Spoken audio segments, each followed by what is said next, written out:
अच्छा, सबसे पहले तो जो है ना हम इस पे आपको एक नया फीचर जो हम कुछ ना कुछ ऐड कर रहे होते हैं साथ साथ, तो वो आपको दिखाता हूँ। पहले जो साइट के अंदर हमने नई चीज ऐड की है, एक तो आप लोग एमसीक्यूज में अब जो आप लोगों के पहले कंसर्न्स थे वो काफी हद तक हमने मतलब एड्रेस कर लिए हैं। और अब नए एमसीक्यूज भी ऐड हो रहे हैं। मतलब आज कार्डियोथोरैसिक के कुछ हमने नए किए हैं, और कल और परसों मेरे पास काफी इंशाल्लाह टाइम होगा। तो उम्मीद है कि हम तकरीबन 600-700 के करीब एमसीक्यूज पे पहुंच जाएंगे। और उसके साथ जो दूसरा एक चीज कर रहे हैं वो हम ये कर रहे हैं कि जिस तरह आप ये आपके सामने ट्री आता है, तो अभी आप लोगों के पास ये शो नहीं होगा, लेकिन उम्मीद है कि ये 2-3 दिनों में आपको नजर आना शुरू हो जाएगा। यानी कि आप जब टॉपिक्स में जाएंगे तो जिस तरह हम ये सपोज करें कार्डियोथोरैसिक इमेजिंग में गए, तो उसके बाद हम इसमें एक नोट्स का सेक्शन बना दिया हमने। और नोट्स का सेक्शन जो है वो हमारे उनके लिए है जिन्होंने एग्जाम के लिए या रिटर्न के लिए जल्दी से रिवाइज करना है चीज़ों को। तो इसकी बजाय कि वो बहुत ज़्यादा मतलब वेट करके फिर मतलब यानी कि मुख्तलिफ बुक से लें, तो हमने जितने एग्जाम से रिलेटेड टॉपिक्स हैं और उनके जो मेन पॉइंट्स हैं उनको हमने यहाँ पे राइट डाउन कर दिया है। मतलब जिस तरह सपोज करें कि आपको मैं जिस तरह सपोज करें पल्मोनरी हाइपरटेंशन है, तो हम यहाँ पे अब हमारे पास आगे उसके 3 टॉपिक्स हैं। अब अगर उसमें सपोज करें पल्मोनरी हाइपरटेंशन है, तो हम इसको अगर डबल क्लिक करेंगे ना, तो उससे जितने भी रिलेटेड यानी कि इंफॉर्मेशन है जो आप लोगों के लिए ज़रूरी है एग्जाम के पॉइंट ऑफ व्यू से, उसकी डेफिनेशंस, उसके बाद जो जो चीज़ें ज़्यादा सिग्निफिकेंट है उनको हमने बोल्ड कर दिया हुआ है। तो इसमें ये होगा कि आपने जिस तरह भी जो जो यानी कि एग्जाम में वो सुनना चाहते हैं आपसे, तो उन सारी चीज़ों को हमने यहाँ पे बोल्ड करते जा रहे हैं, ताकि आप लोगों के लिए रिवाइज करना आसान हो। वैसे तो आप इसको पढ़ भी सकते हैं, लेकिन ये है कि जिस तरह आप अभी कोई पढ़ रहे हैं और दरमियान में आपका टॉपिक आप रिवाइज करना चाहते हैं, तो आप फौरन जाएं जाके जहाँ पे भी आपका, और उसमें ऑलमोस्ट तकरीबन सारे के सारे हम जो हैं वो जिस तरह अब ये एक्यूट पी है, तो एक्यूट पी का पूरा जो आर्टिकल है वो हमने इसी साइट में ही डाल दिया है। तो इस तरह ही अगर आप मतलब जिसमें भी जाएंगे आप, और उसमें जितने भी एग्जाम से रिलेटेड हैं, जिस तरह मीडिया स्टाइनम है, स्ट्रोमा है, उसकी एनाटमी है, और इसी तरह आगे ये सारी की सारे जितने वेस्कुलर और करोटिड डॉपलर, एमआर एंजियोग्राफी, जितनी टॉपिक्स जो आप लोगों के हमारे हिसाब से इंफॉर्मेशन होनी चाहिए, और एग्जाम के पॉइंट ऑफ व्यू से मैंने बहुत लंबे लंबे टॉपिक्स नहीं है ये। मतलब जिस तरह आप अगर सपोज करें एमएसके में जाते हैं, हम ये इसी तरह सारों में हमने इसको डिवाइड करते गए हैं। और एमएसके में अगर हम जाते हैं और इसमें जाके सपोज करें हम आर्थराइटिस में कोई भी टॉपिक ले लें, मतलब जिस तरह सपोज करें कि ये एनकालोजिंग स्पॉन्डिलाइटिस है, तो इसमें जितनी इंपॉर्टेंट चीज़ें हैं ना बस वो हमने राइट डाउन कर दी। तो इसमें उम्मीद है कि ये हम जो प्रेजेंटेशन है ये आप लोगों के पास अगले वीक में आ जाएगी। तो उसके बाद फिर हमने ना ये किया है कि साथ नेक्स्ट नेक्स्ट नेक्स्ट बटन आप दबाते जाएंगे, तो जितना मतलब इसके अंदर टॉपिक है, मतलब आप यहाँ से गए हैं और ये एमएस के अंदर आर्थराइटिस एंड आर्थ्रोपैथीज, फिर उसके अंदर इन्फ्लेमेटरी, और फिर इन्फ्लेमेटरी के हिसाब से हैं, फिर आप अगर कनेक्टिव टिश्यूज में जाते हैं तो फिर कनेक्टिव टिश्यू के हिसाब से हमने उसकी सारी की सारी जो है ना वो डिफरेंशियल दे दिए हुए हैं। अब इसमें भी यही सिर्फ जिस तरह भी ये स्क्लेरोडर्मा का है, तो इसमें मेन मेन पॉइंट्स जो है हमने लिख दिए, और ये वही हैं जो एमसीक्यूज से कुछ एक्सट्रैक्ट किए हैं। कुछ एग्जाम नोट्स थे हमारे पास डिफरेंट, उन सारों से हमने ना इसको ज्वाइन आउट किया, ताकि आप लोग इसमें जो है वो मैक्सिमम जल्दी, असल चीज जो होती है ना एग्जाम के अंदर, वो जो मेरा पॉइंट है वो ये होता है कि आप को रिसोर्सेज हर एक के पास बेतहाशा होते हैं। मतलब आजकल तो इंटरनेट है, आप हर चीज देख सकते हैं, लेकिन जो आर एन डी में टाइम लगता है ना आपका, कि जिसमें आप एक नई चीज ढूंढते हैं, फिर उसको आप पहले रेडियोपीडिया से पढ़ेंगे, फिर 2 आर्टिकल से पढ़ेंगे, उसके बाद आप कंबाइन करेंगे, और क्या वो चीज जो आपने पढ़ी है वो एग्जाम के पॉइंट ऑफ व्यू से इंपॉर्टेंट है कि नहीं। तो इस सारी प्रैक्टिस में आपका एक टाइम वेस्ट होता है। तो उस टाइम को, और जब एग्जाम जितना जितना करीब आता जाता है, तो आपकी जो आपका टाइम है उसका हाई यील्ड होना जरूरी है। कि मतलब आप अगर 1 घंटा पढ़ें, तो इसमें ये ना हो कि आप 1 घंटा पढ़ तो रहे हैं लेकिन आपने 3 टॉपिक्स ही बस रिवाइज किए हैं। और उस वक्त जाके जब आपका आखिरी 72 आवर्स रह जाते हैं एग्जाम में, तो आपके लिए आइडियल कंडीशन में ये जरूरी है कि आपका सारा टेक्स्ट रिवाइज हो जाए एक दफा। तो इसको हम इसी हिसाब से डिजाइन कर रहे हैं कि अगर आप इसको स्टार्ट करेंगे तो बस नेक्स्ट नेक्स्ट का बटन दबाते जाएंगे आप साइड पे, तो वो अगला अगला टॉपिक आता जाएगा, और उसमें जो जो चीजें बोल्ड की हुई हैं हमने, बस वो आपने याद कर ली तो आपके मेजॉरिटी जो चीज़ें हैं वो रिवाइज हो जाएंगी। और इसमें हमारी ट्राई यही है कि आपका जो हमारी रिवीजन टाइम है उसको हम 24 से 48 आवर्स के दरमियान में ले आएं कि आप बस इतने टाइम में अपने सारी की सारी थ्योरी को रिवाइज कर सकें। और फिर हमने ये भी किया कि जो एमसीक्यूज है ना जो आप लोग कर रहे हैं उनको हमने इन आर्टिकल्स के साथ लिंक करते जा रहे हैं। वो इस तरह होगा कि अगर आपने एमसीक्यूज दिए हैं और आपके ज्यादातर जो हैं वो सपोज करें आर्थराइटिस के क्वेश्चन गलत हुए हैं तो वो आपको सजेस्ट कर देगा कि आप आर्थराइटिस जो है इसको एक बार जाके पढ़ लें। तो वहीं पे लिंक आ जाएगा, वहीं से आप क्लिक करेंगे तो आपके पास आर्थराइटिस के आर्टिकल खुल जाएंगे। उसको आपने नेक्स्ट नेक्स्ट करके आपने रिवाइज कर देना है। इसका जो ये वाला सेक्शन है जो जहाँ प्राइवेट कंटेंट लिखा आ रहा है ये इसमें एक चीज इंपॉर्टेंट है कि यहाँ पे इसी के इमेजेस आते जाएंगे, वो भी हम डाल रहे हैं। और वो क्योंकि कॉपीराइटेड का मसला था कि हम नेट से नहीं उठा के डाल सकते, तो अब हम अपने जो हमारी कलेक्शंस है ना उनमें से निकाल के इनको एक्सट्रैक्ट करके इधर डाल रहे हैं। तो सही होगा कि अगर आपने टॉपिक पढ़ा है और साथ ही उसके दूसरी साइड पे उसका इमेज आ रहा होगा और उसकी डिस्क्रिप्शन आ रही होगी इमेज की, तो उसमें फिर ये होगा कि आप उसको इस तरह देख सकते हैं। तो ये हम जो साइट है ना इसको इस तरह करना चाह रहे हैं कि आप बस एग्जाम में सिर्फ एक जगह आए और यहीं से आके जो है ना आप सारे की सारी चीजों को कहीं आपको इधर उधर ना क्या कहते हैं वेंडर ना करना पड़े, आप लोग इधर उधर यानी कि भागते दौड़ते फिर रहे हो। और जो यानी कि हम यही बस है कि बस फोकस आपकी स्टडी हो, आपका टाइम मैक्सिमम आउटपुट उसकी मिल सके, तो उसके लिए है। तो ये इंशाल्लाह आपको हम 1-2 दिन में दे देंगे। और आप लोग फिर उसके बाद इसमें से एमएस के टेस्ट तो कंप्लीट है तकरीबन, जो बाकी चीजें हैं उनको हम आहिस्ता आहिस्ता ऐड ऑन करेंगे। तो इसलिए आप लेकिन जैसे ही आपको मिलता है तो मैं उसमें अनाउंस कर दूंगा। तो बस फिर आप लोग इसको जल्दी जल्दी रिवाइज करते हैं। जो थ्योरी वाले हैं खास तौर पे उन पे मेरा खास तौर पे ये है कि इन नोट्स को स्पेसिफिकली एग्जाम के पॉइंट ऑफ व्यू से किया गया है। ये आपकी प्रैक्टिस के लिए शायद इतने यूजफुल ना हो, लेकिन एग्जाम में आपको बस ये चीजें जाननी जो हैं। केसेस हमारी ट्राई बहुत है कि हम जितना जल्दी कर सकें करेंगे, बहुत जल्दी कर रहे हैं। और उसमें भी हमारे जिस तरह आपके एमसीक्यू क्रिएट करते हैं ना आप, उसी तरह आप केसेस भी क्रिएट किया करेंगे। कि मतलब जिस तरह अगर आपने चेस्ट की प्रैक्टिस करनी है ना तो आप ड्रॉप डाउन में 5 केसेस या 10 केसेस सेलेक्ट करेंगे और क्रिएट लिस्ट करेंगे तो वो ऑटोमेटिकली 10 केसेस आपके पास बन के आ जाएंगे और आप उसके बाद फिर उनको नेक्स्ट नेक्स्ट नेक्स्ट नेक्स्ट करके चलते जाएंगे। तो ये इंशाल्लाह उम्मीद है कि जल्दी हम कर रहे हैं अपनी तरफ से, तो हम पूरी स्पीड पे लगे हुए हैं। क्योंकि अब ये देखना 1 महीना पहले जब हम स्टार्ट हुए थे तो हमारे पास जूम की ही सिर्फ ऑप्शन थी। अब हमने आहिस्ता आहिस्ता चीज़ों को, एमसीक्यूज को, इनको, आर्टिकल्स को, इन सारी चीज़ों को ऐड करते जा रहे हैं। तो इंशाल्लाह जल्दी हम इसको क्लीन कर लेंगे। चलें जी, अब हम पहले हम एक दफ़ा जल्दी से जो हमारा टेस्ट हुआ था उसको रिवाइज कर लेते हैं। और उसमें आपके पास सबसे पहले जो, एक सेकंड दीजिएगा।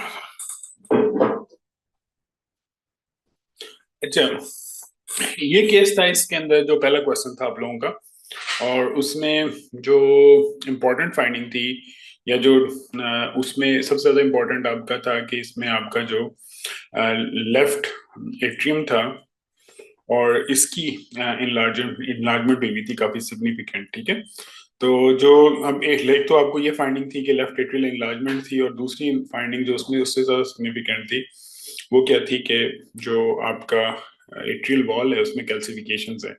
तो आपने जो डायग्नोसिस इसमें करना था उसमें आपके पास ये दोनों फाइंडिंग्स का इम्प्लीमेंट होना जरूरी था। जो आइसोलेटेड लेफ्ट एट्रियल इनलार्जमेंट जो है वो आपको पता है कि एट्रियम ने जो ब्लड है वो पुश करना होता है वेंट्रिकल की तरफ वहां से, और फिर माइट्रल वाल्व के थ्रू आता है वो जब वापस आ रहा होता है ब्लड पल्मोनरी से होके। तो अगर वहां पे स्टेनोसिस होगा तो जाहिर बात है कि जो है लेफ्ट एट्रियम है वो इनलार्ज करना शुरू कर देता है। और इसमें ईसोफेगस से आगे जब भी आप ये देखते हैं सीटी, ईसोफेगस से आगे जो भी मतलब उसको टच करता हुआ ये हार्ट का चैम्बर होता है तो वो लेफ्ट एट्रियम ही होता है। तो अब उसकी वजह से क्या हो रहा था कि जो पेशेंट है उसके दो फाइंडिंग्स, एक तो कैल्सिफिकेशंस और दूसरी सिग्निफिकेंट इनलार्जमेंट। और जो होता है माइट्रल रीगर्ज, तो माइट्रल रीगर्ज में जो है ना वो आपकी क्या कहते हैं इसको, जो माइट्रल रीगर्ज उसमें आपका जो वेंट्रिकल है वो भी इनलार्ज करता है। क्योंकि सारी बात है कि दोनों उसमें उसमें तो ये होता है कि ना जब प्रेस होता है तो वापस ब्लड आता है, फिर वेंट्रिकल को दोबारा प्रेस करके ऊपर करना पड़ता है। तो इसमें वेंट्रिकल और एट्रियल दोनों इनलार्जमेंट ज्यादा कॉमन है। एट्रियल इनलार्जमेंट होती है उसमें लेकिन आइसोलेटेड नहीं होती है, क्योंकि माइट्रल वाल्व स्टेनोसिस नहीं होता है कि वहां से ब्लड ने गुजर के वेंट्रिकल में आना है। तो इसलिए उसकी इन्लार्जमेंट स्टेनोसिस में काफी सिग्निफिकेंट ज्यादा होती है। दूसरा जो एनुलर कैल्सिफिकेशन होती है, माइट्रल एनुलर कैल्सिफिकेशन, तो माइट्रल एनुलर कैल्सिफिकेशन जो है वो वेल्व की कैल्सिफिकेशन होती है, जबकि इसमें जो था किस चीज की कैल्सिफिकेशन थी सारी, वो सारी की सारी एट्रियल वेल्व की कैल्सिफिकेशन थी। उसके बाद बाकी जो ऑप्शंस थी इसमें, उसमें तो एक सेकंड दे दीजिएगा। अच्छा, उसके बाद उसमें जो थी ना, बाकी इसमें सारी की सारी ऑप्शन उस हिसाब से कि प्लैप प्रोलैप्स हो नहीं सकता था, बस आपने ये याद रखना है वॉल कैल्सिफिकेशन विद इनलार्ज्ड जो है वो हमेशा माइट्रल स्टेनोसिस का ही पेशेंट होता है। अच्छा, उसके बाद फिर ये एक पेशेंट था, इसमें इंपॉर्टेंट चीज ये थी कि आप अगर पल्मोनरी एंजियो वगैरह रिपोर्ट करते हैं तो उसमें आपको आइडिया है कि जब हम इसमें ये जो ब्लड आ जाता है तो उस वक्त इसके अंदर जो पीछे से इन्होंने चेजर वो जो सिलाइन दिया होता है ताकि वो पीछे जो ब्लड है उसको आगे पुश करता जाए। तो इस सूरत में इस फेज के अंदर जो ब्लड था वो यहाँ से लीक होके इधर को दूसरी साइड पे गया हुआ था। अगर आप इसको देखें ना, एक मिनट, इमेज न्यूटेड, हाँ जी, ये देखें। अब इसमें ना ये वेंट्रिकल सेप्टम आ रहा है, ये जो पूरे का पूरा है, और उस वेंट्रिकल सेप्टम में से यहाँ पे डिफेक्ट था, और उसकी वजह से क्या हो रहा था कि यहाँ से जो ब्लड था वो उधर को जा रहा था। अब जो ज्यादा लोगों ने सिलेक्ट किया था वो बेसिकली था मायोकार्डियल ब्रिजिंग। मायोकार्डियल ब्रिजिंग जो होती है वो बेसिकली जो कॉर्नरी आर्टरी होती है वो चलते चलते मायोमेट्रियम के अंदर जाती है, फिर मायोमेट्रियम से बाहर निकल आती है। वो जो चीज होती है उसमें वो भी इंपॉर्टेंट होती है एग्जाम के पॉइंट ऑफ व्यू से, क्योंकि इसकी वजह ये है कि चूंकि जो इसकी फिलिंग होती है जो यानी कि सिस्टली के अंदर ना, वो जो क्या कहते हैं उसको, जो आपकी ये जो कॉर्नरी आर्टरी है, इन इसमें जब वो यानी कि मायोकार्डियल ब्रिजिंग में क्या होगा कि उसमें आपकी वो जब कंप्रेशन होगी हार्ट की तो वो उसको नैरो डाउन करेगी, उसको स्टिनोज कर देगी। लेकिन जो ब्लड सप्लाई जाती है हार्ट के अंदर वो ज्यादा जाती है आपकी डायस्टली फेज में, तो डायस्टली फेज में वो ओपन होता है तो ब्लड चलता रहता है। तो ऐसे पेशेंट जो मायोकार्डियल ब्रिजिंग के होते हैं उनकी वेसल जो के सरफेस पे चलनी चाहिए, कॉर्नरी आर्टरी जो कि हार्ट के सरफेस पे चलती है, वो डेवलपमेंटली जो है वो उसके अंदर से मायोमेट्री में जाती है, फिर मायोमेट्री से होकर बाहर आती है। इसको मायोकार्डियल ब्रिजिंग कहते हैं। इसका मायोकार्डियल ब्रिजिंग के साथ कोई ताल्लुक नहीं था, ये तो सिंपल एक वेंट्रिकल कि ये सेप्टम आ रहा है और उसके सेप्टम के फौरन बाद यहाँ पे डिफेक्ट था जिसकी वजह से जो है ब्लड लीक करके उधर जा रहा था, बस। इसमें इसके अलावा और कोई खास फाइंडिंग नहीं थी।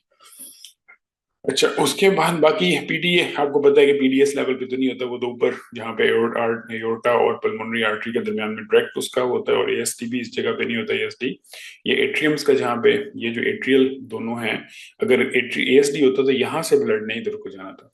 अब आजकल चूंकि कार्डिक स्कैन्स बढ़ते जा रहे हैं और आप लोगों के एग्जाम के भी कंटेंट में ये इंक्रीज करते जा रहे हैं, तो इसलिए बेहतर ये है कि आप लोग थोड़ा सा कार्डियोलॉजी की जो ओरिएंटेशन है, क्योंकि मैंने जो देखा है आज टेस्ट के अंदर वो ये कि आप लोगों की कार्डियोलॉजी या सीटी हार्ट और सीटी ये जो कॉरोनरी एंजियोग्राफी है इनका आइडिया इतना क्लियर नहीं है। क्योंकि मैंने सिर्फ 7 क्वेश्चन दिए थे पहले आपको टेस्ट में से, लेकिन उसमें भी जो है परफॉर्मेंस वो बहुत अच्छी नहीं आई। इसमें ये ठीक था आप लोगों का कि इसमें आपको ये वेंट्रिकल था, और ये जो है वो कौन सा वेंट्रिकल का था, ये लेफ्ट वेंट्रिकल था, और लेफ्ट वेंट्रिकल के अंदर जो है यहाँ पे ये थ्रोम्बस पड़ा हुआ था। और इसके अंदर जो बाकी थे, कार्डिक मेटास्टेसिस हो नहीं सकता क्योंकि वो इंट्रा उसके अंदर नहीं होता, और बाकी ये जिस तरह थे इसमें, तो ये आप लोगों के लिए बिल्कुल सही था क्योंकि आपको इसका आइडिया था तो कि भाई इस तरह किस तरह थ्रोम्बस फिलिंग डिफेक्ट की तरह नजर आता है, तो आप लोगों ने बिल्कुल सही प्रोसेस किया है इसको कि ये वेंट्रिकुलर थ्रोम्बस था वेंट्रिकल के अंदर। और नॉर्मल ये कॉम्प्लिकेशन किसकी है, ये मायोकार्डियल इन्फेक्शन के बाद होता है, क्योंकि उसकी वजह होती है कि हार्ट के अंदर कंप्रेसिबिलिटी नहीं रहती, वो जो मतलब उसको नॉर्मल कंप्रेसिबिलिटी चाहिए, उसकी वजह से वो क्या होता है कि उसकी कंप्रेशन नहीं होती, ब्लड बाहर नहीं निकलता, तो स्टेसिस होने लग पड़ती है ब्लड की, तो फिर वो वहां पे क्लॉट करना शुरू कर देता है। अच्छा, उसके बाद जो था क्वेश्चन नंबर 4 आपका था, इसमें मेरा ख्याल था कि ये तो आप लोग पल्मोनरी स्लिंग और राइट एयोर्टिक आर्च, इसमें तो बड़ा स्ट्रेट फॉरवर्ड था कि यहाँ पे आर्च ऑफ एयोर्टा का जो वो आपको यहाँ पे नजर आता है शेडो, तो वही नहीं था। और दूसरी साइड पे क्या हो रहा था कि अगर आप ट्रेकिया के ऊपर से ट्रेस करके नीचे लाएं तो यहाँ पे आके इस ट्रेकिया पे एक इंडेंटेशन थी और उसको उन्होंने दो बड़े बड़े एरो भी लगाए हुए थे कि इस लेवल के ऊपर जो है वो इंडेंटेशन है। इसमें सबसे पहले तो आपका जो आप कार्डिक का जब भी स्टार्ट करते हैं वेस्कुलर का सीटी सॉरी एक्सरे रीड करना, तो उसमें सबसे पहले इंपॉर्टेंट चीज ये होती है कि आपने उसके अंदर जो उसका एओर्टिक नक्कल है उसको देखना होता है वो किस साइड पे। तो इसमें तो एओर्टिक नक्कल ही गायब था पहला, और दूसरा क्या था कि ये जो ट्रेकिया को अगर आप शैडो के ऊपर से लेके आते तो इस लेवल पे एक नैरोइंग थी, स्टेनोसिस था। तो ये टिपिकल जो है डबल एओर्टिक आर्च की, जिसमें एओर्टिक आर्च ऊपर जाके दोनों साइडों से ट्रेकिया के वापस आती है, तो उसके अंदर फिर वो ट्रेकिया को कंप्रेशन कर देती है। तो इसलिए फिर वो उस बच्चों के अंदर वो स्ट्राइडर होता है। जो पल्मोनरी स्लिंग है उसमें आपको आइडिया है कि इस तरह नहीं होता, वो तो मतलब आपके क्या कहते हैं उसको, आर्टरी जो लेफ्ट है, राइट जो है वो लेफ्ट से ओरिजिनेट करती है, तो फिर उसकी वजह से वो जो कंप्रेशन है वो डेवलप करता है। तो उसके अंदर वो उसकी फाइंडिंग इस लेवल पे नहीं होती और वो थोड़ी नीचे यानी कि एरिया में आके आती है, वो मेन ट्रेकियल थोड़ा सा नीचे करके कंप्रेस करता है। उसके बाद फिर अगला पेशेंट था वो ये था इसमें तो ये शुक्र है आप लोगों का ठीक था कि स्ट्रेट जो एंटीरियर वो जंक्शनल लाइन थी वो आ रही थी, लेकिन ज़ाइगोसोफेजियल फिस्चर इंटरफेस रिसेस इस जगह तो नहीं होती। तो ये बस आप लोगों ने इसके लाइंस वगैरह याद रखें, ये भी इंपॉर्टेंट है। इसका मैं एक इमेज शेयर करता हूँ आप लोगों के साथ कि जिसमें एक में उन्होंने सारी लाइंस दिखाई हुई हैं ताकि आपको एक दूसरे के रिलेशन में ये सारी चीजें याद हो जाएं। उसके बाद जो है फिर एक ये पेशेंट था जिसमें जो सबसे इम्पोर्टेंट चीज होती है वो ये होती है कि प्राइमरी स्पॉन्टेनियस न्यूमोथोरिक्स जो है वो उसके साथ इतनी बड़ी बड़ी जो है वो सिंपल सिस्ट्स जो है वो प्राइमरी स्पॉन्टेनियस के साथ जो है वो नहीं होती। इसमें तो आपका पूरे का पूरा एक मैं आपको दिखाता हूँ, यहाँ पूरे का पूरा एक लीजन पड़ा हुआ है जिसमें मल्टीपल सिस्ट्स हैं। वो तो तब होता है जब प्लूरल ब्लेब्स होते हैं और या कोई मतलब एक वो एम्फाइसमेटस के जो होते हैं। इसमें तो पूरे का पूरा ये जो एरिया था यहाँ पे मल्टीपल सिस्ट से रिप्लेस था इसका। तो इस तरह के अगर आपको सिस्टिक एरिया नजर आएंगे तो वो सी कंजेनिटल पल्मोनरी एयरवे मेलफॉर्मेशन जो जिसको हम कहते हैं सीपैम आजकल जिस तरह का नाम है, तो उसके अंदर ये इस तरह के आपके सारे के सारे सिस्टिक एरियाज आते हैं। तो इसलिए आपने इसमें जो है ना ये एक तो इसकी शक्ल याद रखनी है और दूसरा ये स्पॉन्टेनियस प्राइमरी न्यूमोथोरिक्स नहीं था, ये सेकेंडरी था ड्यू टू इसकी वजह से। ठीक है, उसके बाद अगला जो था आपका ये वाला पेशेंट था जो कि इसमें क्या था बोला, हाँ इसमें ये इमेज था जिसमें आपको इसका नजर आ रहा था। वो क्या था कि यहाँ पे जिस तरह लेफ्ट साइड पे ये ब्रोंकस है तो राइट साइड में यहाँ पे ये जो है वो एक नोड्यूल सा था और इस नोड्यूल की सॉर्ट ऑफ इन्हांसमेंट थी और जो इसके साथ सॉफ्ट टिश्यू पड़ा था ऑलमोस्ट उतनी। तो इस वजह से जो था कि ये जो एक सेकेंड, उसके अलावा भी जो इसमें भी आपको थोड़ा सा आइडिया नजर आ रहा था, लेकिन ये जो और इसमें भी उन्होंने काफी अच्छा इसको दिखाया हुआ था कि यहाँ पे एक लोबुलेटेड सा लीजन पड़ा था। तो अब इसमें बेसिकली जो आपके पास ऑप्शंस थी उसमें अगर तो ये इन्हांस ना करता तो फिर तो इसको हम फॉरेन बॉडी भी कंसिडर किया जा सकता था, लेकिन इसमें आप जो देख रहे थे कि ऑलमोस्ट सॉफ्ट टिश्यू जो एडजेसेंट है उतना की इन्हांसिंग हुआ हुआ है, तो इसलिए इसको आपने इंट्रा ल्यूमिनल वो एंडोब्रोंकियल ट्यूमर का। तो दूसरा इंपॉर्टेंट चीज एक और होती है कि जब आपके पास फॉरेन बॉडी की सस्पिशन के साथ पेशेंट आता है तो एक तो जारी बात है कि उसकी एज ग्रुप ये तो लेस लाइकली है ना कि 35 इयर्स ओल्ड जो पेशेंट है वो फॉरेन बॉडी के साथ आएगा। और दूसरा जो सेकंड इंपॉर्टेंट चीज होती है वो क्या है कि जो फॉरेन बॉडी के लिए किया जाता है उसमें कभी भी कंट्रास्ट नहीं देते नॉर्मली, क्योंकि वो आप सिंपल HRCT करते हैं, एक तो आपके पास टाइम भी नहीं होता क्योंकि पेशेंट जो भी बच्चा होता है वो डिस्ट्रेस में जा रहा होता है। तो इसलिए आपको उसमें जो है ना इवेंचुअली CT HRCT ही दिखाया जाता है।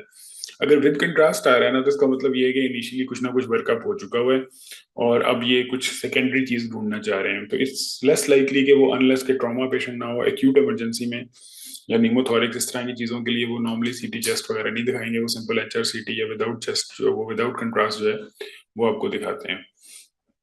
अच्छा, उसके बाद जो है फिर आपका जो अगला आता है वो है इसमें बाकी सारे ठीक थे। हाँ, क्वेश्चन 8 में आपका जो था वो कार्डियोथोरेसिक, इसमें हाँ ये इम्पोर्टेंट था उसमें। इसमें एक तो ये पेशेंट मैंने आपको दिखाया ना, इसमें एक तो ये था वेवी मार्जिन आ रहे थे कि ये जो बार वाला लेटरल बॉर्डर था ना, ये देखिए आपकी किस तरह माउस इसके साथ साथ अगर मैं मूव करता हूँ ना, तो ये जिस तरह वेव्स होती हैं उस तरह आ रहे हैं। एक दूसरा ये कि थाइमस का एनलार्जमेंट का कोई कोई क्राइटेरिया नहीं है न्यू ये नहीं कि पीडियाट्रिक एज ग्रुप में, लेकिन इसका छोटे होने का क्राइटेरिया है कि अगर आपको जो स्टर्नम विड्थ है उससे 3 गुना से छोटा नजर आ रहा है थाइमस, तो वो प्रॉब्लमेटिक है। ऊपर बड़ा होने में कोई इशू नहीं है, और इस एज ग्रुप में, जिस एज ग्रुप में ये पेशेंट किया गया है, इसमें और थाइमस का कोई प्रॉब्लम नहीं होता। सिवाय इसके कि या थाइमस होगा या थाइमस नहीं होगा।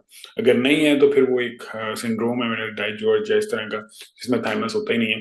तो वो उसकी कई दफा वो केस दिखाते हैं कि बिल्कुल न्यू बॉर्न पेशेंट होता है और उसमें आपको थाइमस नजर नहीं आ रहा होता। तो ये आप लोगों ने याद रखना है कि जो थाइमस की नॉर्मल विड्थ है, जो वो मीडिया यानी कि जो मीडिया स्टैनल सॉफ्ट टिश्यू या स्टर्नम अगर आपको नजर आ रही है, मीडिया स्टैनल सॉफ्ट टिश्यू से ऑलमोस्ट 3 टाइम्स वो बड़ा होता है। तो अगर उससे कम बड़ा है तो फिर इसका मतलब है कि आपको सस्पिशन के तौर पे उसको देखना चाहिए, और अगर इससे बड़े होने का कोई वो नहीं है कि थाइमस बड़ा नहीं होता, बस ये याद रखना है आपने। तो इसलिए जो थाइमिक हाइपरप्लेजिया था वो इसमें से रूल आउट हो जाता था। अच्छा, उसके बाद फिर एक पेशेंट था ये वाला, इसमें आपने ये देखे जी। अच्छा, इसमें हमने लेयरिंग ऑफ ब्लड हुई हुई थी, जिस तरह ये देखे ना यहाँ पे मतलब मुख्तलिफ सॉर्ट ऑफ लेयर्स बन गई हैं। और दूसरा इसमें क्या था कि जो हमने पिछली दफा एक केस देखा था जिसमें वो एम्पाइमा का था, तो एम्पाइमा में कभी भी सेंट्रल पार्ट हाइपरडेंस नहीं होता, वो हमेशा उसकी अगर वो पोस्ट कंट्रास्ट है तो उसकी जो पेरिफ्री होती है वो इनहांस करती है। तो इसमें उल्टा था, इसमें जो सेंट्रल पार्ट था वो हाइपरडेंस था और उसके साथ जो फ्लूइड था वो हाइपोडेंस था, और एम्पाइमा में मार्जिनल इनहांसमेंट होती है। तो इसका मतलब ये है कि जिस तरह ये लेयरिंग स्ट्रक्चर है और साथ फिर ये पैटर्न स्पेसिफिकली आप लोगों को याद होना चाहिए कि ये पैटर्न हमें इंडिकेट करता है कि ये कोई ब्लीडिंग एरिया है जहाँ पे ब्लीड हो रहा है, और उसकी वजह से जो है ना खून जिस तरह जितना निकला वो जम गया, फिर निकला फिर जम गया। तो इसलिए इसके अंदर जो है वो आपका, तो और हो सकता है ये ट्रॉमा का पेशेंट हो, ट्रॉमा की कोई मतलब मैंने देखा इसको, लेकिन कोई ट्रॉमा की ना। बाकी जो था यानी एम्पाइमा को आपने सेंट्रली हाइपर डेंस नहीं होता कभी भी, वो अगर इस तरह का है तो हमेशा पेरिफेरल रिम एनहांसमेंट, ये याद रखना है आपने, ठीक है। उसके बाद फिर आपका अगला क्वेश्चन था, उसमें ये था कि इसमें आपको दिखाया गया था कि क्या आपको पल्मोनरी आर्टरी नजर आ रही है। तो उसके अंदर आपको फिर इसमें जो क्या कहते हैं उसको हाइलम ओवरले साइन दिखाया गया था कि अगर आपको लेफ्ट साइड पे या राइट साइड पे पल्मोनरी आर्टरी या हाइलम नजर आ रहा है तो इसका मतलब है वो हाइलर लीजन नहीं है। तो अगर हाइलर लीजन नहीं है तो इसका मतलब है कि पल्मोनरी हाइपरटेंशन, पल्मोनरी स्टेनोसिस, इस तरह की जो है ना सारी चीजें रूल आउट हो जाती है। तो जब यानी कि क्योंकि अगर वेसल डायलेट करेगी, सपोज करें, तो फिर आपको ये वेसल का जो ये जो एरिया नजर आ रहा है इसके पीछे से ये वाला जो है, ये आपको वेसल्स नजर नहीं आनी चाहिए थी ना। अगर वेसल नजर आ रही है तो उसका मतलब फिर ये है कि ये जो ऊपर से सारा एरिया जा रहा है, ये फिर अगर वेसल है तो फिर वेसल नीचे उसकी क्रॉस क्रॉस तो नजर नहीं आनी चाहिए ना। तो इसलिए इसका मतलब है कि इसमें बेसिकली आपको जो था वो हाइलम ओवरले साइन दिखाया गया था, और हाइलम ओवरले का मतलब ये है कि ये नॉट वेस्कुलर मैस नहीं है, उसके अलावा मीडियस्टाइनल मैस हो सकता है। अच्छा जी, उसके बाद फिर अगला जो था वो सिंपल था कि सेकेंडरी पल्मोनरी लोब्यूल की आपकी जो थी वो बाउंड्रीज पूछी गई थी, और मेरा ख्याल है कि एचआरसीटी में होता ही सिर्फ सेकेंडरी पल्मोनरी लोब्यूल है, तो वो आपको बताना चाहिए कि इसमें इंटर लोबुलर जो सेप्टा है वो होते हैं, जिससे जो है वो मतलब सेपरेट हो रहा होता है, वो जो हम देखते होते हैं हेक्सागोनल सा स्ट्रक्चर होता है। अच्छा, उसके बाद फिर आपके पास अगला पेशेंट था। इसमें जो फाइंडिंग थी वो आपको सिर्फ एक नमूनिया रिवाइज कराया गया था कि अगर आपको राइट लोअर साइड पे ओपेसिटी है और डायफ्राम नजर आ रहा है तो भाई वो मिडिल होगा, ठीक है। बाकी से ज्यादा उसमें टेक्नोलॉजी में ना पड़े कि हार्ड बॉर्डर नजर आ रहा है कि नहीं आ रहा, लेकिन सिर्फ एक चीज इंपॉर्टेंट है कि बेजल एरिया में और मीडियस वो साथ डायफ्राम की आउटलाइन है ना, मिडिल लोब। अगर वो लोअर लोब होगा ना तो मीडियस इसको इसने उड़ा देना है, ये जो डायफ्राम है, क्योंकि लोअर लोब तो रेस्ट इस पे कर रहा है। तो अगर उसकी कंसोलिडेशन उसने डाला, इसमें आपको राइट हार्ड बॉर्डर क्लियर नहीं हो रहा था, आपको बिल्कुल राइट हार्ड बॉर्डर नहीं पता लग रहा था, लेकिन बस ये सिर्फ ये एक पॉइंट बताने के लिए था कि डायफ्राम नजर आ रहा है, राइट लोअर लोब है, तो बस आपने इसको जो है सबसे पहले इसको आपने मिडिल लोब की जो है वो कर देनी है। अच्छा, उसके बाद फिर अगला पेशेंट था आपका हाँ, ये इंपॉर्टेंट था कि अब इसमें देखें, आप वही उस पेशेंट के साथ कंपेयर करें कि इसमें अगर वो हाइलम ओवरले साइन होता ना तो वो इधर से ऊपर निकल जाना था। लेकिन अब जो हाइलर इनलार्जमेंट है लेफ्ट साइड पे, तो वैसे तो इंडेंट होता है पहला और दूसरा इंडेंट बाहर नहीं होना चाहिए, वो थोड़ा सा छत है। तो इसका मतलब ये है कि ये पल्मोनरी जो बल्ज है वो सारे का सारा इनलार्ज हुआ पड़ा था। तो इसमें हाइलम ओवरले साइन नहीं है, इसमें पूरी की पूरी वेसल आपको नजर आ रही है। जो पिछला था उसमें चूंकि वेसल आपको उसके पीछे नजर आ रही थी ज्यादा, तो इसका मतलब था कि वो हाइलम ओवरले साइन था। तो अब इसके अंदर जो था ये वेसल आपको चूंकि नजर आ रही थी, तो इसमें आपके पास क्या होता है कि जो आपका पल्मोनरी जो स्टेनोसिस अगर हो जाए तो वो जेट बन जाता है वहां पे।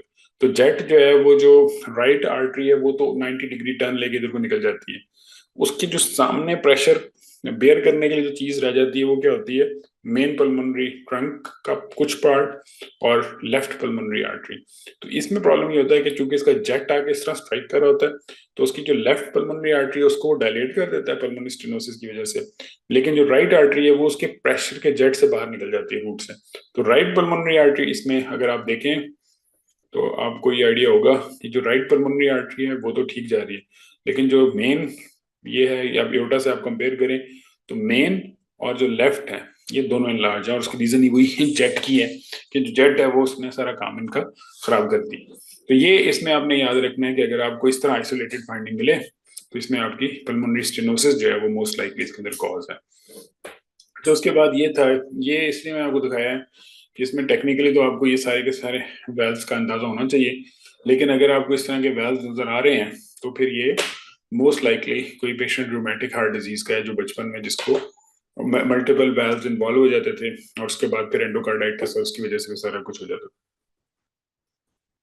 तो इसमें वही था, जो कार्डियोमायोपैथी जो होती है ये उसके साथ नहीं होती है। तो आपने देख लिया होगा कि ट्रांजिएंट एकिनेसिया अगर इमोशनल स्ट्रेस के साथ एसोसिएटेड है तो उसमें ये होता है कि वो जो पार्ट है हार्ट का वो मूव करना छोड़ देता है, तो उसके अंदर फिर जो है कार्डियोमायोपैथी डेवलप हो जाती है। अच्छा, ये एक इम्पोर्टेंट था कि इसमें आपको सिंपल जो था वो एक सेकंड में, ये यहाँ पे एयर फ्लूइड लेवल था और कंसोलिडेशन थी, और ये आपके लिए इसमें पल्मोनरी एब्सेस था, और इसमें भी काफी सारे लोगों ने एस्पिरेशन निमोनिया दिया है। अच्छा, एस्पिरेशन निमोनिया अगर आपको दिखाएंगे तो ये जरूरी नहीं है कि अगर राइट लोअर लोब में आपको कोई भी पेस्ट्री दिखाई जाए तो वही पैथोगनोमिक है फॉर एस्पिरेशन निमोनिया। पहली चीज इंपॉर्टेंट ये है कि अगर आपको दिखाएंगे तो वो आपको ट्रीन बड के तौर पे जो है वो इसको नॉर्मली दिखाते हैं, मतलब क्योंकि वो ट्रीन बड पैटर्न एस्पिरेशन का होता है। दूसरा जो एक और चीज होती है, वो पेशेंट नॉर्मली डिबिलिटेटेड होते हैं, मतलब उसमें वो रेक्ट स्पाइन कम होते हैं। वो ज्यादातर ऐसे होते हैं कि जो ओल्ड एज होंगे जिनकी कोई लीड शीट्स वगैरह आपको नजर आ रही होंगी तो वो भी आपने जरूर देखना है। तो एस्पिरेशन नमोनिया को याद रखना है कि वो कैविटेशन जरूर कर सकता है, लेकिन फिर वो इस तरह एक पार्ट में नहीं होता, वो पूरे का पूरा लोअर लोब में स्प्रेड हुआ होता है। तो अम, और अगर इन दोनों में ऑप्शन आए तो फिर तो जारी बात है कि इसमें ज्यादा बेहतर आपकी यही वाली है। अच्छा, उसके बाद क्वेश्चन नंबर 16 है। उसके अंदर ये टिपिकल जो एड्स पेशेंट था और आपको उसमें उन्होंने पीसीपी का दिखाया था। इसमें मेजोरिटी लोग ठीक है क्योंकि ये एक वाहिद है, और ये पाकिस्तान में भी बड़ा कॉमनली, क्योंकि अब इस साइड का पॉपुलेशन में एचआईवी और एड्स काफी बढ़ गया हुआ है, और तो इधर भी आपको इस तरह के पेशेंट्स मिलते हैं जिसमें पीसीपी के जो एलिमेंट है वो काफी सिग्निफिकेंट होता है। तो इसलिए आपने आपको एग्जाम में भी दिखाया जा सकता है, तो इसलिए आपने उसको हिसाब से भी याद रखना है। अच्छा, उसके बाद अगला पेशेंट जो था वो आपका 17 था। हाँ, ये इंपॉर्टेंट था पेशेंट ना, इसको मैं दिखाता हूँ आपको।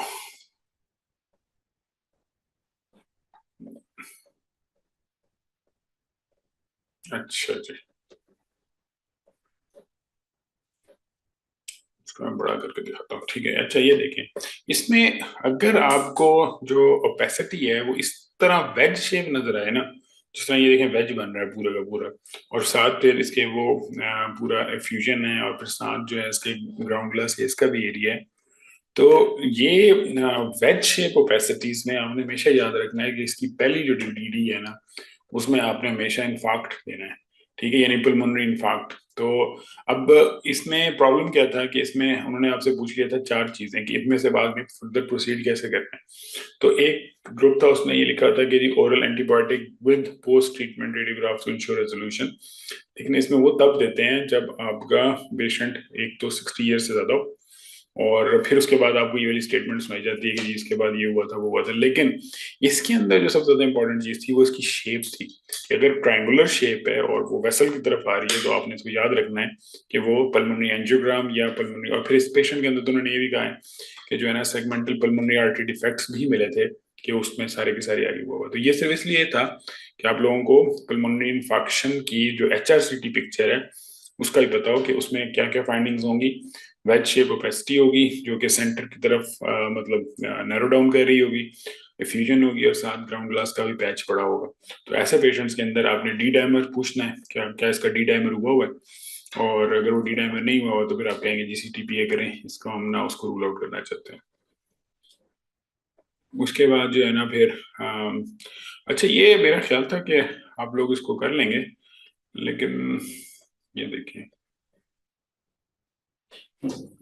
इसमें टिपिकल वो जो एक लेस लाइक लेटिक स्क्लेरोटिक एरिया होता है, ये साइड साइड के अंदर यहाँ पे वो बना हुआ था पूरे का पूरा, ये देखें। तो इसका मतलब ये है कि ये जो एरिया है, सॉरी यहाँ पे जो था, इसमें इसने बताया भी हुआ था कि 44-year-old male patient with lymphadenopathy lung nodules अब नॉर्मल ऑसियस फाइंडिंग। तो इसमें बिल्कुल सही बात है कि मेटास्टैटिक की भी ऑप्शन थी आपके पास, लेकिन इसमें जो इसका मेटास्टेसिस होता है वो नॉर्मली इस तरह एक जगह पे लेसी पैटर्न नहीं आता, वो या लेटिक होता है या स्क्लेरोटिक होता है। यानी कि आपको लेटिक लीजन मिलेगा या पूरा स्क्लेरोसिस मिलेगा, और अगर इस तरह का लीजन मिलेगा तो नॉर्मली आपको वर्टिब्रल बॉडी से मिलता है। लेकिन अगर आपको रिब्स में इस तरह का एरिया मिल रहा है और प्लस इसकी हिस्ट्री है, तो इसमें ये सार्कोइड बोन का अपने मेरे ख्याल से हैंड का तो आप लोगों को याद होगा किस तरह आता है, लेकिन ये टिपिकल सार्कोइड का था। और लेकिन मेजोरिटी लोगों ने इसको जो है वो मेटास्टैटिक डिजीज में डाला था, तो इस वजह से जो है वो आपका बाकी ये कुछ ने बिनाइन फाइब्रोसिस लीजन इस तरह का कुछ भी ना सेलेक्ट किया करें जिसका आपको पता ना हो ना। तो आप मेक श्योर किया करें कि जो आपको कंफर्म है ना डायग्नोसिस वही होता है ज्यादा, क्योंकि उन्होंने इस तरह की चीजें दी होती है, नाम वगैरह लिखे होते हैं जो उनको खुद भी नहीं पता होता क्या है। लेकिन फिर भी जो है ना, अच्छा इसमें पेशेंट था, इसमें आपको जो ये देखें, ये एक यहाँ पे वो क्या कहते हैं इंडेंटेशन, वो सॉरी आउट बल्जिंग सी थी जो कि एजाइगस वेन का एरिया था। और इसमें क्या था, पेशेंट का जो हिस्ट्री थी वो हेट्रोटैक्सी सिंड्रोम थी, और उसके अंदर जो है ना नॉर्मल मीडियस्टाइनम, तो उन्होंने पूछा था ये क्या चीज़ है। तो जब हेट्रोटैक्सी सिंड्रोम होता है तो क्या होता है, आईवीसी की कंटिन्यूएशन डिस्टर्ब हो जाती है। अगर आईवीसी की कंटिन्यूएशन डिस्टर्ब हो तो फिर उसके बाद जो है वो उसकी उसकी जो सारी ड्रेनेज है वो एजाइगस वेन से आ रही होती है, और एजाइगस वेन का जो नॉर्मल साइज है वो 1 सेंटीमीटर से कम होता है। लेकिन अगर आप इसमें देखें तो इसमें आपको ये अच्छा खासा बड़ा लग रहा है, क्योंकि ये आईवीसी यहाँ पे आके एसवीसी के साथ वी स्लिंग बनाती हुई जाके ड्रेन करती है। अच्छा जी, उसके बाद अगला पेशेंट क्या था, अच्छा जी इसमें क्या था बोला, हाँ अच्छा इसमें हम ये आप लोगों का टाई है आपस में। ये कुछ कह रहे हैं कि immediate transport to operating room, और कुछ कह रहे हैं upper GI with water soluble contrast. अब इसमें एक इम्पॉर्टेंट चीज है कि इसमें ये तो जरूर है कि नीमोमीडियस्टाइनम है, और जिसकी वजह से ये सारे का सारा जो है वो प्रॉब्लम आ रहा है। और एक सेकंड, ये देखें, ठीक है। और लेकिन आप इसको मतलब ऑपरेशन रूम में क्या करेंगे, अभी आपके पास डायग्नोसिस तो है नहीं, आपको तो ये भी नहीं पता कि ये जो है ब्रोंकस रप्चर हुआ है या इसके अंदर जो है वो इसोफेगस का रप्चर है या क्या चीज़ है। तो इसलिए आपने उसकी कंफर्मेशन के लिए इस तरह के पेशेंट्स में फॉरन इसको जो है इमीडिएट ट्रांसपोर्ट, क्योंकि ऐसी कोई इमरजेंसी नहीं है इसके अंदर। उसकी रीज़न क्या है कि इसको 3 दिन से पेन है और रिकरेंट एपिसोड्स ऑफ वॉमिटिंग है, और उसके बाद फिर उसमें लिखा हुआ है कि पेन आफ्टर मिसेज हुई थी, और बाकी ईसीजी नॉर्मल है, कार्डिक ये यानी कि जो एक्सरे है वो ये है। तो इसलिए मेक श्योर करें कि जब तक आप इसको, मतलब आपका तो ख्याल है कि ये हो सकता है, लेकिन अगर ये सपोज करें कि ट्रेकियल कोई परफोरेशन होती है, कुछ और हो सकता था, तो तब भी तो यही पिक्चर आनी थी ना हमारे पास। तो इसके अंदर सिर्फ एक यही है ना कि न्यूमोमीडियस्टाइनम है, लेकिन कॉज ऑफ न्यूमोमीडियस्टाइनम गो के हमें हिस्ट्री से बड़ा मिल रहा है कि ये जो है वो बोरहीग सिंड्रोम की होगी, लेकिन टेक्निकली तो कुछ और भी हो सकता है। तो इसलिए इसके अंदर जो है ना आपने एक सेकंड, मुझे लगता है मैं मिस कर गया हूँ, सिर्फ एक सेकंड। अच्छा,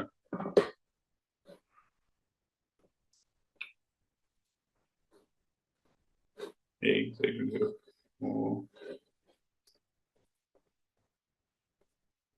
मैं क्लोज कर दिया गलती से ना।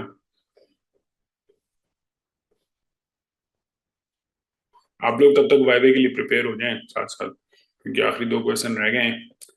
और आज ज्यादा लोग वॉलंटियर करें, इस चीज को मेक श्योर करें कि हम उसकी कोई रिकॉर्डिंग जो है वो शेयर नहीं करते बिल्कुल भी। जो मेरी ये है हिस्सा, उसको मैं जरूर शेयर कर देता हूँ, लेकिन जो आप लोगों का वाइवा है उसको मैं किसी के साथ बिल्कुल शेयर नहीं करता। और वो इसी वजह से कि आप लोग इसमें कंफर्टेबल होके अटेम्प्ट करें, ताकि आपको हम यहीं पे जो आपकी गलतियां हैं वो बता सकें, ना कि जो है वो एग्जामिनर आपको आपकी गलतियां फिर बाद में बता रहा हूँ। अच्छा जी, ये हो गया। उसके बाद ये था, इसमें मुख्तलिफ आरा थी लोगों की, लेकिन इसमें एक जो ज्यादा लोगों की कन्विंसिंग थी वो ये थी कि 68-year-old mail with 35 back history. इसमें ना सबसे पहले तो बात ये कि ये सिस्ट्स हैं, ये ब्रोंकिक्टिसिस तो नहीं है। और दूसरा, उसमें सीओएडी की चेंजेस, सॉरी, इसमें सीओएडी की जो एम्फाइसीमेटस चेंजेस हैं, अगर एक बंदा इतने अरसे से 35 साल वाली सिगरेट स्मोकिंग की हिस्ट्री हो, तो उसमें किस तरह मतलब आप सिस्ट के नॉर्मली सीओएडी चेंजेस ज्यादा आती हैं उसमें ना, जबकि इसमें जो था वो लिम्फेंजियो लियोमायोमाटोसिस या लैम्ब वाली जो सिस्ट थी वो ज्यादा थी। तो इसलिए इसके अंदर आपने ना उसको, ये सारी की सारी जो सिस्ट हैं, और इसमें ब्रोंकिक्टेसिस नहीं था ये, क्योंकि ब्रोंकाइस के साथ साथ ठीक जा रहे हैं सारे के सारे, ये देखिए। और ब्रोंकस के लिए जो होता है वो ज्यादा असूल ये होता है कि वेसल के साथ पड़ा होता है ना वो, तो उसके लिए होता है। जो एलसीएच, हाँ एलसीएच तो पता नहीं इन्होंने किया था कि नहीं। एलसीएच जो होता है ना, हाँ एलसीएच का ये प्रॉब्लम इसलिए नहीं है कि जो एलसीएच होता है उसके एक तो नोड्यूल्स और उसकी जो सिस्ट है उसके अंदर भी इरेगुलर थिकनिंग होती है, तो वो भी इसमें नहीं थी। और फिर दूसरा ये था कि वो भी मतलब ज्यादा डिस्क्रीट किस्म के जो है वो नोड्यूल्स होते हैं, और बाकी जो थे वो उसमें ऑप्शन भी नहीं थी। और फिर उसके अलावा एक रूमेटॉइड आर्थराइटिस की पेशेंट थी, उसमें उन्होंने बताया कि यूआईपी पैटर्न होता है वो, जो कि फाइब्रोसिस और साथ ग्राउंड ग्लास और साथ आपको हनी कॉमिंग मिलती है। और बाकी ये जो है एआरडीएस की भी पिक्चर नहीं थी, एआरडीएस में भी सिस्ट नहीं बनती, वो ज्यादा ग्राउंड ग्लास की तरह प्रेजेंट करता है। इसकी स्टेजिंग आप लोगों ने बिल्कुल ठीक की थी, T2B N1, T2B N1M0। अच्छा, और इसमें इसके अंदर लिखा हुआ था कि जो है ना, मेरा ख्याल ये था इसमें कि आजकल जो एफसीपीएस है उसमें ये स्टेजिंग करवाते हैं, आपके एमसीक्यूज में भी स्टेजिंग आती है, तो इसलिए थोड़ा सा आइडिया होना चाहिए। लेकिन जो एफआरसीआर वाले हैं उनको, उनके तो वो जो सिलेबस है उसमें कैटेगोरिकल लिखा हुआ है कि कोई स्टेजिंग नहीं पूछी जाएगी, क्योंकि जो स्टेजिंग है वो बेसिकली रेडियोलॉजिस्ट का प्राइमरी काम नहीं होता। जो स्टेजिंग है वो हमेशा एमडीटी में होती है, और अनलेस यानी रेडियोलॉजिस्ट अपने पॉइंट व्यू से देखता है, लेकिन जो अब आप देखें जो T1 T2 है वो उसमें तो रेडियोलॉजिस्ट कुछ नहीं कर सकता ना। तो ये कंबाइंड एफर्ट होती है, लेकिन यहाँ पे ये एक्सपेक्ट करते हैं कि जो आप लोग हैं वो सारा का सारा बताएं। अच्छा, इसमें सारे लोग ठीक थे, नहीं मतलब मेजोरिटी लोग ठीक थे, लेकिन कुछ ने इसको नॉर्मल भी कहा था और कुछ ने इसको जो है वो, इसमें असल चीज सिर्फ ये थी, ये जो लाइन जा रही थी इसके नीचे से, कॉन्टिन्यूस डायफ्राम साइन, यानी कि कभी भी जो डायफ्राम है वो जैसे कंटिन्यू करता हुआ आपको नजर नहीं आता। जिस तरह ये है, यहाँ तक आया और फिर यहाँ से यहाँ तक आ गया, ये उसी पेशेंट का है। और उस पेशेंट का जो ये वाला है, इसमें आपको ये पूरे का पूरा डायफ्राम यहाँ से जाता हुआ इधर से होता हुआ यहाँ तक नजर आ रहा है। तो ये जब भी आपको लाइन इस तरह की नजर आए, जिस तरह की ये पूरी की पूरी जा रही है, तो ये कॉन्टिन्यूस डायफ्राम साइन होता है। और कॉन्टिन्यूस डायफ्राम साइन जो होता है वो किस चीज का निशान होता है, वो हमेशा न्यूमोमीडियस्टाइनम का होता है। इसमें जब इरेक्ट स्पाइन पे आप करते हैं तो एयर आके डायफ्राम के नीचे जमा हो जाती है, क्योंकि वो डायफ्राम के ऊपर तो नहीं आ सकती, क्योंकि अगर ऊपर होगी तो फिर वो एपिकल स्पेसिस पे चली जाती है, वो एपिक्स पे चली जाती है। तो ये इसकी, जब पेशेंट इरेक्ट होगा तो जो यानी कि एब्डोमिनल एयर है वो डायफ्राम के नीचे आके जमा हो जाती है, तो इसलिए फिर इसके अंदर जो है वो न्यूमोमीडियस्टाइनम या कॉन्टिन्यूस डायफ्राम साइन जो है वो आ जाता है। तो ये तो दोबारा रिपीट हो गया अनफॉर्चुनेटली। और ये पेशेंट था, हाँ ये पेशेंट था एक, इसमें आपके पास जो था वो इसकी ट्रेकिया की आपको टिपिकल एक वो जो थिकनिंग और वो सारे का सारा था, और एक स्ट्राइडर क्रॉनिक वीजिंग। तो इसका ये इसलिए भी था कि आप इसको ट्रेकिया की वॉल को भी एवेल्युएट करना हम भूल जाते हैं नॉर्मली, एग्जाम में भी हम उसको इतना ज्यादा फोकस नहीं कर रहे होते ट्रेकिया की वॉल को। लेकिन आपने मेक श्योर करना है कि आप इसकी ट्रेकिया की जो वॉल है उसको जरूर देखें, और इस तरह की अगर फोकल थिकनिंग नोडुलैरिटीज है तो रिलैप्सिंग पॉलीकॉन्ड्राइटिस जो है वो इस पेशेंट में था। और रूमेटॉइड आर्थराइटिस में इस तरह के जो है वो नोड्यूल्स नॉर्मली ट्रेकिया की इतनी इन्वॉल्वमेंट नहीं होती, अनलेस के माइलोडोसिस है, और माइलोडोसिस होगा तो कैल्सिफिकेशन थोड़ी सी आ जाएंगी।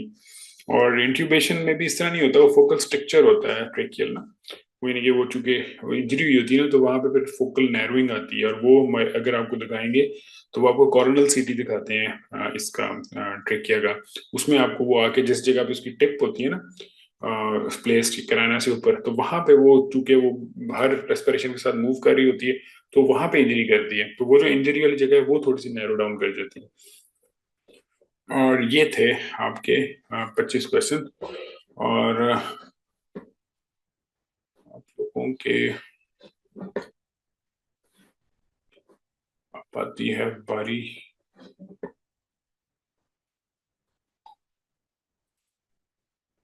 अच्छा, आप लोगों का रिजल्ट बताता हूँ, वो पिछले 2-3 दफा से रिजल्ट नहीं बता रहा मैं। एक मिनट, आज का रिजल्ट अभी बताता हूँ ताकि फ्रेंड में नहीं तो ना भूल जाता हूँ। लेकिन अच्छा, वैसे माशाल्लाह, वैसे जो परसेंटेज है वो ठीक है, कम है, लेकिन फिर भी मतलब काफी लोगों ने अच्छा अटेम्प्ट किया। फिर वही जो हमारे पास ऊपर हैं लोग, वही डॉक्टर कामरान लतीफ 96%, फिर हैं डॉक्टर मदीहा और डॉक्टर नाजिश, अ, ये हैं 84% पे। उसके बाद फिर दो हैं हमारे पास 76% पे, वो हैं डॉक्टर महविज ज़ारा और अब्दुल्ला अली अदनान। तो ये है, उसके बाद फिर आगे नासिर इकबाल, और फिर आगे इस तरह नीचे चलता जाता है।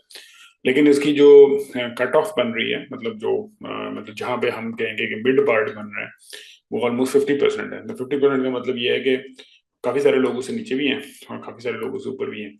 तो इसलिए मेरा ख्याल है कि ये जो चेस्ट वाला पोर्शन है यही मेरे ख्याल से सबसे ज्यादा क्रिटिकल होता है, और इसको भी हम, जाहिर बात है, अब हम इसका वाइवा स्टार्ट करते हैं ताकि जो है ना आप लोग फिर इसके लिए तैयारी करें। आप लोग जो जो वाइवा अटेम्प्ट करना चाह रहे हैं तो वो अपना उस पर हैंड रेज करता जाए, और फिर हम जो है वो केसेस। और उसमें मेरा मेरा आप लोगों को सजेशन ये है कि एक फियर होता है आपको ना, कि पता नहीं हर बंदा शायद आप लोगों को ही बैठा